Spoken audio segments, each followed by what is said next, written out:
District level में जो Covid की रिसेंट कंडीशन है, जो केसेस की तादाद है, उसको देखते हुए डिस्ट्रिक्ट डिजास्टर मैनेजमेंट अथॉरिटी ले ने टाइम टू टाइम कदम उठाए हैं।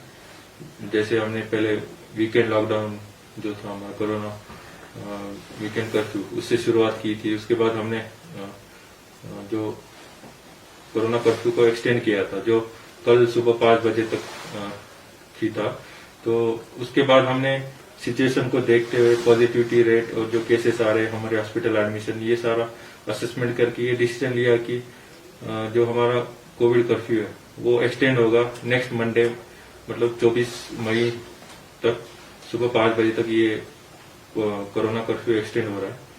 उसमें मैं बताना चाहूंगा कि पिछले ऑर्डर में जो जो एक्टिविटीज हमने अलाउड की थी वो सारी अभी वो अलाउड रहेगी activities. In addition to this जो कुछ हमने रिलैक्सेशन 2-3 दी है वो मैं अभी आपके जरिए बताना चाहूंगा। जो grocery shops, vegetable, fruit, meat, chicken shop, जो जिनका पहले टाइम 8 बजे से 1 बजे तक था, उनका टाइम अब सुबह 7 बजे से दोपहर के 2 बजे तक रहेगा। तो वो टाइम हमने एक्सटेंड किया है। प्लस जो होलसेलर्स हैं उनका स्टॉकिंग, डिस्ट्रीब्यूशन, सप्लाई के लिए हमने थोड़ा उनका टाइम सुबह 5 बजे से 9 बजे तक रहेगा, ताकि ये गाड़ियों का थोड़ा मूवमेंट का देख के वो सेग्रीगेशन हो और गैदरिंग को अवॉइड किया जा सके। तो उनके लिए जो उनके पास ट्रेड लाइसेंस या रजिस्ट्रेशन सर्टिफिकेट होते हैं वो दिखा के वो अपनी मूवमेंट कर सकते हैं। नो सेपरेट परमिशन की कोई जरूरत नहीं रहेगी। उसके बाद गवर्नमेंट एम्प्लॉयज के लिए हमने डिटेल सर्कुलर ऑलरेडी इश्यू किया कि 50% रोस्टर पे जो डिपार्टमेंट्स को अलाउ किया वो चलने के लिए वो जारी रहेगा। और मेरी सारी एम्प्लॉयज को ये डायरेक्शन है कि वो अपने रोस्टर का स्ट्रिक्टली फॉलो करें। जो रोस्टर के बिना पाया जाता है, जो मूवमेंट कर रहा है, उसके खिलाफ हम एक्शन भी लिए और आगे भी लेते रहेंगे। प्लस जो एक इम्पॉर्टेंट बात है कंस्ट्रक्शन एक्टिविटीज, उसके बारे में हमने ये डिसीजन लिया कि जो ऑन साइट जहाँ पे लेबर अवेलेबल है साइट पे, जहाँ मूवमेंट करनी नहीं पड़ेगी बाहर से लेबर आना या जाना, जहाँ साइट पे अवेलेबल है कंस्ट्रक्शन साइट पे लेबरर्स, वहाँ पे कंस्ट्रक्शन एक्टिविटीज अलाउड हम कर रहे हैं। प्लस वहाँ पे कोविड एसओपी का जो हमारी एसओपी है स्ट्रिक्टली फॉलो होनी चाहिए। हमारे कोविड स्क्वाड से वो चेक करेंगे जाके कि कोविड एसओपीज साइट्स पे फॉलो हो रहे कि नहीं। वहाँ लेबरर्स के लिए सारी फैसिलिटीज अवेलेबल करनी पड़ेगी। जो कॉन्ट्रैक्टर है और एग्जीक्यूटिव एजेंसी ने उसको मॉनिटर करना है कि सारी एसओपीज वहाँ पे फॉलो हो रही कि नहीं। उसके बाद एग्रीकल्चर एक्टिविटीज, जो जैसे थोड़ा एग्रीकल्चर सीजन चल रहा है तो उसके लिए हमने थोड़ा रिलैक्सेशन दिया कि एग्रीकल्चर एक्टिविटीज विथ स्ट्रिक्ट जो कोविड एसओपी उसको फॉलो करके हम अलाउड कर रहे हैं। जो ऑलरेडी रिस्ट्रिक्शंस है social, religious, political, cultural, sports gathering और अदर जो भी गैदरिंग है, जो रिस्ट्रिक्शन लगाई है वो जारी रहेगी। प्लस जो हमारे पास होल्डर है, उनके हमने पास इश्यू किए, उनकी वैलिडिटी रहेगी। जो जैसे गवर्नमेंट एम्प्लॉयज को कुछ पास, इसेंशियल सर्विस को पास हमने इश्यू किए, उनको भी जो नेक्स्ट हमारा कर्फ्यू पीरियड है नेक्स्ट मंडे तक, तब तक उसकी वैलिडिटी रहेगी। और जनरल पब्लिक को कोई अगर इमरजेंसी में जरूरत पड़ती है मूवमेंट करने की, तो वो हमारे जो ऑनलाइन सुविधा है उसमें वो अप्लाई कर सकते हैं और हम पास भी इश्यू करें। जहाँ पे कोई इमरजेंसी है पब्लिक के द्वारा कोई हमें नोटिफाई किया जाता तो हम वहाँ पास भी इश्यू कर रहे हैं। और हमारे हेल्पलाइन के नंबर भी हमने जारी किए। अगर एसेंशियल सर्विस के बारे में कोई भी पब्लिक को कोई समस्या है तो हमारे हेल्पलाइन नंबर पर वो कांटेक्ट कर सकते हैं। लेबर के बारे में बताना चाहूंगा कि जो माइग्रेंट लेबर्स यहाँ पे अभी है और उनका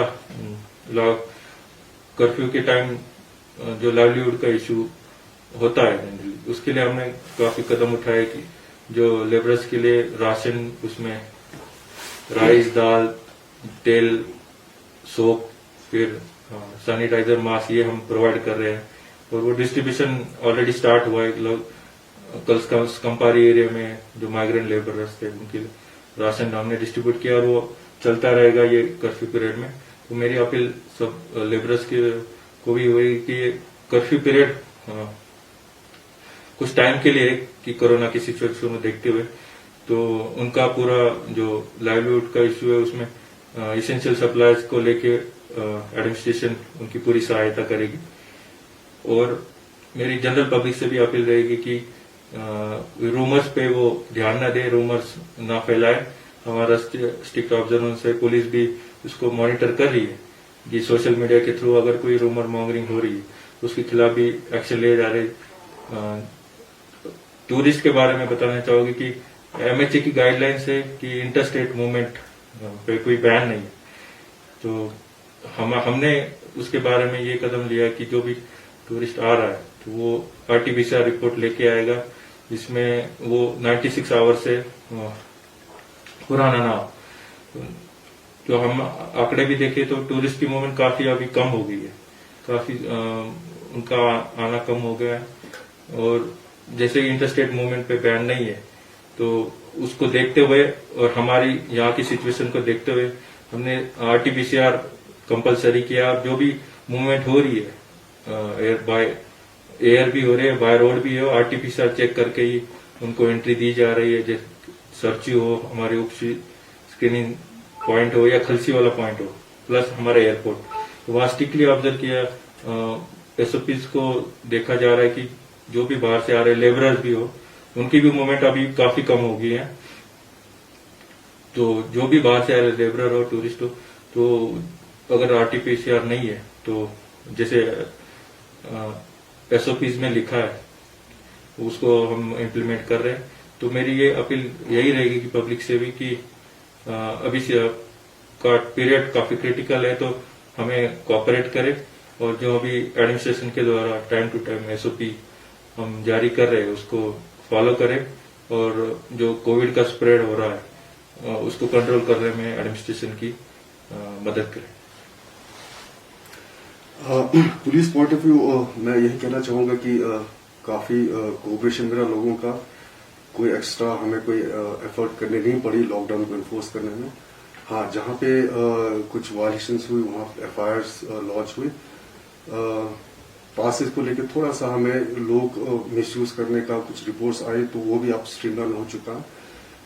अब मुझे लगता है कि कुछ ही दिन लोगों को और थोड़ा सा रिस्ट्रेन करना पड़ेगा, अपने आप को बंद रखना पड़ेगा, तभी जाके जो है हम लोग जो है इस चीज को ओवरकम कर पाएंगे। जैसे DC साहब ने अभी बतलाया कि हेल्पलाइन नंबर है, एसेंशियल सर्विसेज, एसेंशियल गुड जो है ना सिर्फ टाउन बाकी दूर जगहों पे भी जो यहाँ से सप्लाई हो रही है और उसको लेके जो जितने भी ट्रांसपोर्ट यूनियन के बसेस हैं यानी कि 207, 407 हैं तो उन्हें अनइंटरप्टेड उसको जाने दिया जा रहा है। और हेल्पलाइन नंबर्स भी हैं और अगर किसी को और भी कोई दिक्कत होती है तो पुलिस के पास भी एक इमरजेंसी सर्विस का जो आसानी से हर कोई याद रख सकता है टेलीफोन नंबर है जो 112, जिसको हम डायल 112 कहते हैं। हालांकि वुमेन स्पेसिफिक है लेकिन इस कोविड के हालात को देखते हुए हम लोग जो है लोग जो है पब्लिक अगर किसी को किसी चीज की असिस्टेंस की जरूरत होती है तो डायल 112 पे भी आप लोग डायल कर सकते हैं और हम लोग जो है इसको आगे कंसर्न जो जितने डिपार्टमेंट्स हैं उसको हम फॉरवर्ड करेंगे। तो फिर से सबसे यही अपील है कि लॉकडाउन को आप स्ट्रिक्टली आप इसको ऑब्जर्व करें और कोऑपरेट करें।